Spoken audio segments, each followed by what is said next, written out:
What's going on, guys? It's Chontelle here. And Dan. And Serafina. And we are back with another video. Happy New Year, everybody. Yes, we hope that your holidays has went well and your new year is starting off great. As you guys can see from this title, this is a video of basically our 2024 recap. A couple of key highlight things that we have learned as first-time parents. Basically, a lot of things happened last year. Basically, a lot of things happened. We were in the hospital. Yeah. Had a mini us come out. Yay! And she's eating the bag instead of the snack. There's some poofy. Yeah, guys. So we're just gonna talk about a few things, give you guys some advice, for you guys who haven't You want to show done them the this snack before. that you're giving Serafina? I had this corn puff, but it's flavored with strawberry and banana. It's from Finland. Poofy. Yeah, that was Sarah's Christmas gift from Mantsika banani. from my brother. Did I pronounce it right? Yeah, you don't want this one anymore. I guess Mushi can have it. Yeah, so Dan's brother sends us baby food and snacks from Finland for Serafina. Serafina has liked all of them so far, right? Usually that's like our Christmas tradition, they send something for us for a Christmas gift, and then we send them their Christmas gift in January. Yep.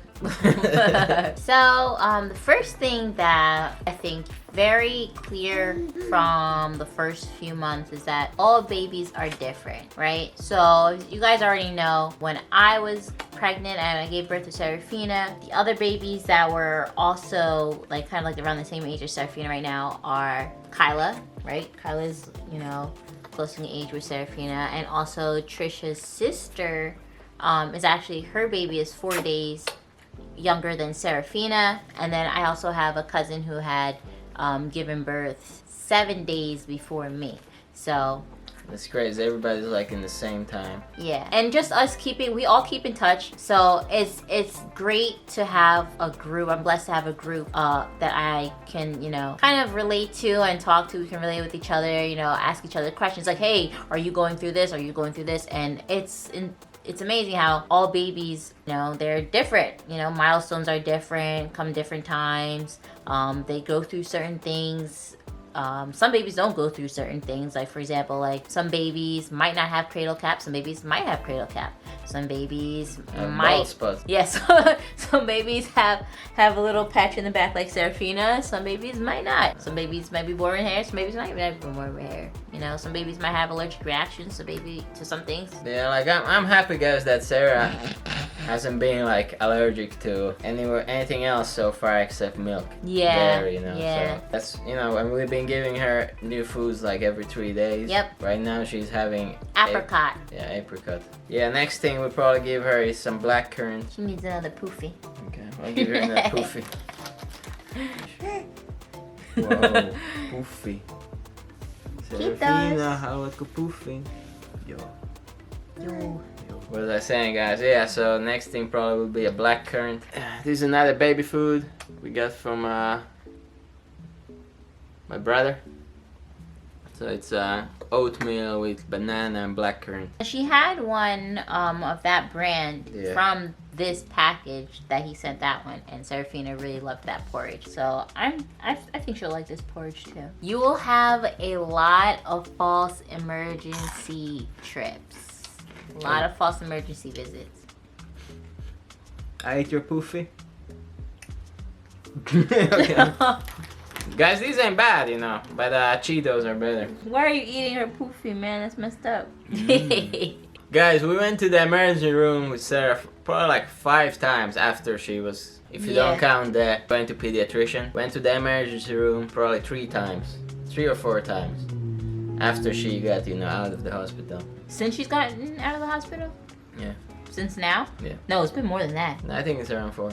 I think we went 5 or 6 times. Couple times we drove, we were in the parking lot, and we were sitting there and we're should we, like the one time when she fell, she fell from I think we told you guys, she fell from the couch and hit her head And then we drove there and like, but she's, you know, fine, you know, she ain't got anything, you know, should we go there, risk her getting sick, you know, and wait like 3 hours to be checked up? And then we just I think we called the pediatrician, the hotline. They were like, yeah, just, you know, monitor her for 48 hours, that's it. Yeah, because we weren't sure if she had hit her head or not. Yeah. We weren't sure if like she was just scared from like falling and like being upside down, or if she actually had hit her head. But it turned out that she was perfectly fine. Yeah, she didn't have concussion or everything. Yeah. No brain cells lost, hopefully. No brain cells. Yeah, right now she's starting to travel everywhere with her walker. Oh my gosh. She was just eating, I left her bowl of rice here on the couch and I went somewhere. And then she was like, she used her walker to walk to the bowl and started eating it like fast. Yeah. Like she knew she was stealing it. She it. knew. She knew. She walked over and she was like this.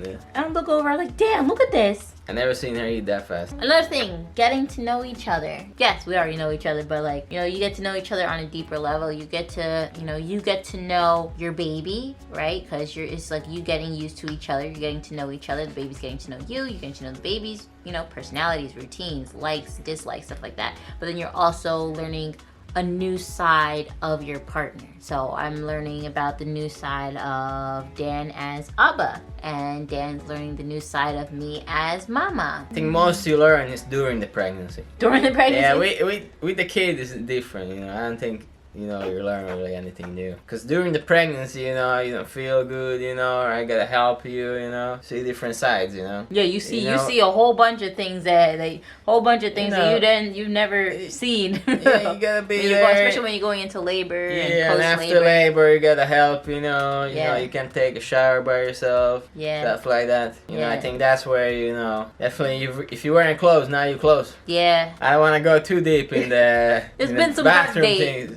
days, yeah. Man. There's been some dark days in that hospital. Yeah, I think that's the closest you're gonna get to each other. Yeah. After the baby, you know, you just hang out with the baby. That's the thing, you know. No, but you get to know Serafina, you know, learn the routine, like her sleeping routine, stuff like that. You do get to learn, you know, the relationship between you and the baby. The baby with the baby, like But us two, I don't think like after the pregnancy that was last year as new parents. It is very easy to Google diagnose your baby or yourself postpartum. Or use AI nowadays too. You know, you get AI answers on Google too. Don't believe everything you Google. I did a lot of Googling. Google everything. Like what? Give me an example. First month Serafina was home. Serafina was like, while Dan was at work. I started Googling. Like, is she okay? Da, da, da, da. She was just having the hiccups. That's what I mean about like learning, you know, learning. Yeah, you don't know. You learn the different cries of your baby, right? Because babies have different kind of cries, you know, different kind of tempers. You know, you learn like what all like the different sounds, mannerisms mean. Even with myself, you know, like, oh, I feel like this sharp pain. I feel, you know, dizzy, or I feel sick. What does that mean? Or something like that. My scar is itchy, or something like that. You know, just random stuff. I'll just Google and try to diagnose myself. And I know I should not. Yeah. But that's what I mean. It's very easy to do. Try your best not to Google diagnose yourself. Get a second opinion. You know, stay calm.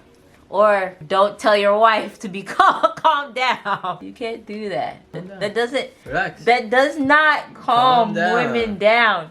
A man telling a woman to calm down does not calm women down. Well, who's got the problem then? No. Having a good community foundation. I mean, like, you know, that saying, it takes a village to raise a baby. Yes, it does, in a sense. My village would be basically my family that all have babies that are relatively in the same age as Serafina. You know, like seeking advice from them and stuff like that. You know, we're all going through like the same things around the same time. So it's very easy to, you know, have that support. And also, those are my second, third, and fourth, and fifth opinions. Aside from the Google. You call everybody, asking for their opinion? Yes. I'm like, Say hey. some more? He's making this sound. What does that mean? It's a cracker. I think we told you guys that Serafina will wake up sometimes and say like cracker. Yeah, in the middle of the night she'll say. She wants some teething crackers. Oh, that's another thing. Teething. Oh, so every baby goes through teething differently. We looked out where Seraphina does not need any of like the teething medications. She doesn't need Tylenol even or anything like that for the pain of her teething. She's perfectly fine with just having frozen fruit or frozen vegetable in a teething feeder. She'll even today she started crying like crazy because she has her bottom two teeth that have come up now, and she was crying really hard because it was bothering her a lot. And as soon as Dan came over with the frozen fruit, she was laughing and smiling because you knew exactly what that meant. So we would recommend those for everybody. Yes. You want to show them? Yeah, guys. So this is the brand Moss and Fawn. So this is like kind of like ice cubes, but instead you put whatever. You can put baby food in there. You can puree. Now she wants to. Yeah, so you can put whatever fruit. This is one of the cups. Okay. And this one actually has beef fat in it. So it's beef tallow. She don't like it, but she wanted it, so she got it now. Yeah, that one has beef tallow, beef fat. These ones are with fruit. The other ones in there are with fruit. But fat is good for her too, so that's why we made them. Yeah, you see how fast she wanted that. And that one doesn't have any sugar, so it's healthier too. These ones are very sweet, and she'll get like a huge boost of energy. Yeah, like last night. Yeah, you have to put her in a walker, and she has to run a couple laps. Get a couple zoomies out. Definitely recommend. You won't have to give.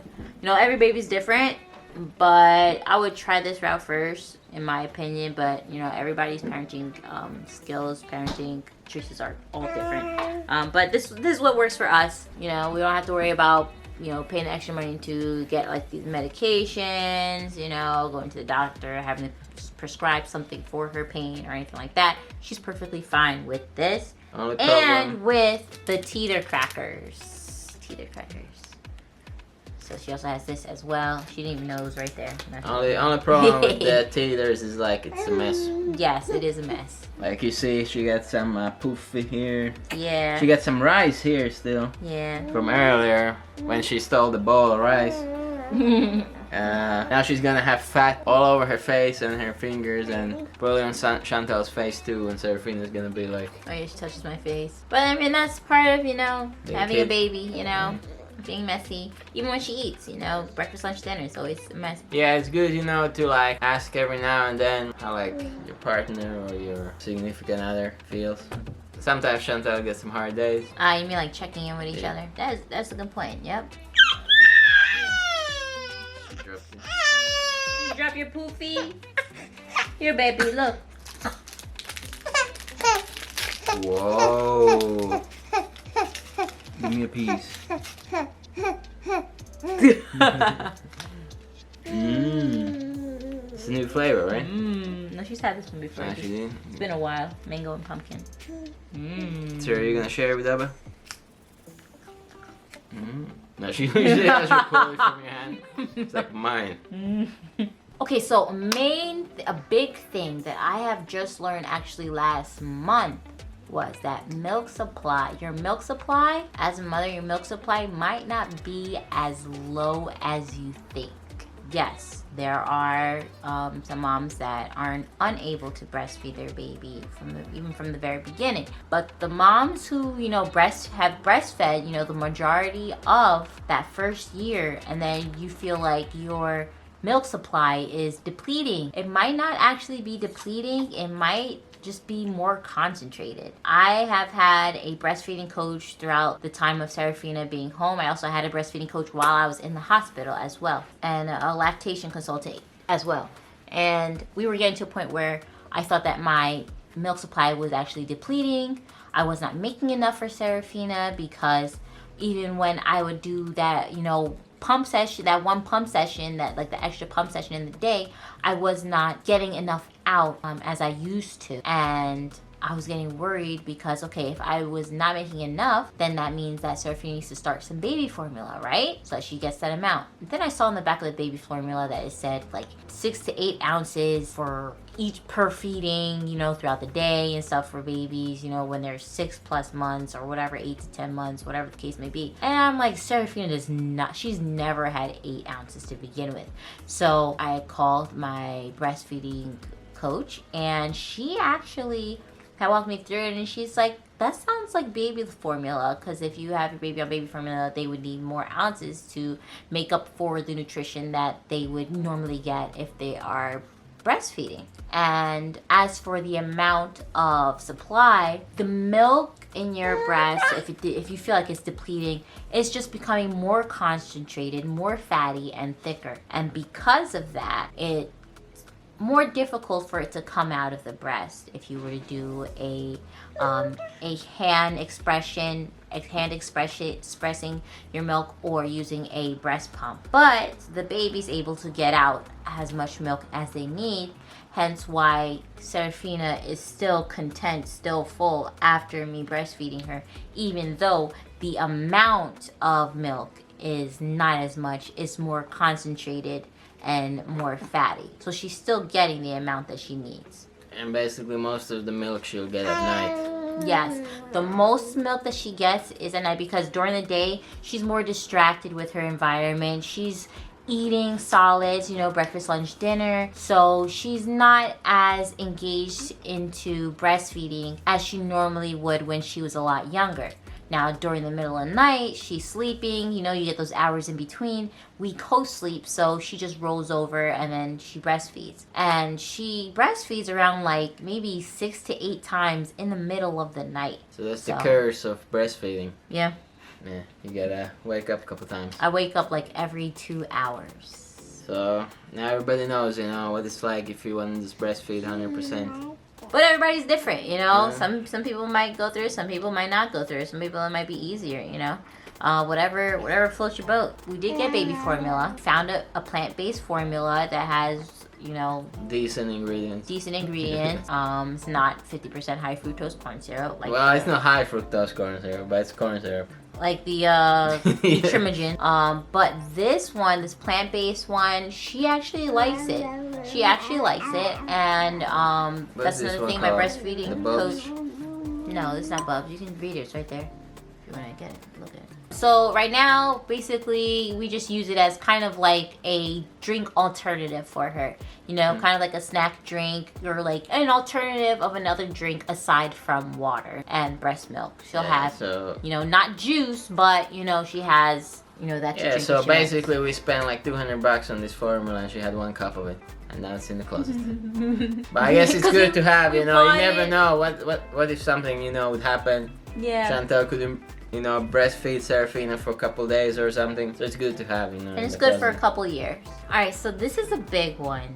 Setting boundaries with family and friends when it comes to your baby. It's very tough to have that conversation, I think, when it comes to, you know, your baby's personal space, kissing the baby, touching the baby, especially, you know, touching the baby without washing your hands, and like trying to come and kiss the baby or touch the baby's face and all that other stuff. It's hard to have those conversations, but they're definitely needed, and they are the conversations that will keep your baby healthy and safe. You'll have some family and friends that, you know, will feel offended by it. Or, you know, offended by you telling them, you know, like, no, just, you know, sorry, we're not, you know, allowing people to hold her right now or visit her right now. She's too little. We want to wait a little bit longer, you know, till she's, you know, a bit older or after she's had her shots. Or you might have people feel uncomfortable, you telling them, can you wash your hands first before you hold her? Those are the decisions that will, you know, ultimately make you and your baby, you know, more comfortable, healthier, and safer. You gotta think about it as, you know, not just, you know, like, okay, you know, it's uncomfortable to have those conversations, yes, but you know, you're doing it for your baby. If they have a problem with it, then you know what? Oh well. Yeah, when you have to go to the hospital, the bill ain't a joke. So they're not the one that has to pay the hospital bill if you know the baby ends up having to go to the hospital. That's a big one. All right, you guys, that's it for this video. If you guys want to hear more about things that we have learned in this first year of being with baby Serafina and our first time as being parents, give this video a thumbs up and let us know down in the comments if you guys want to see another video like this, or if you guys want to see a video of our top baby item recommendations. Must-have items for everybody who has a baby. For first-time parents, yes, because there are some items that were very much needed. But anyways, guys, make sure you subscribe if you haven't yet, and thank you as always for watching our videos, and we'll see you guys in our next video. Peace.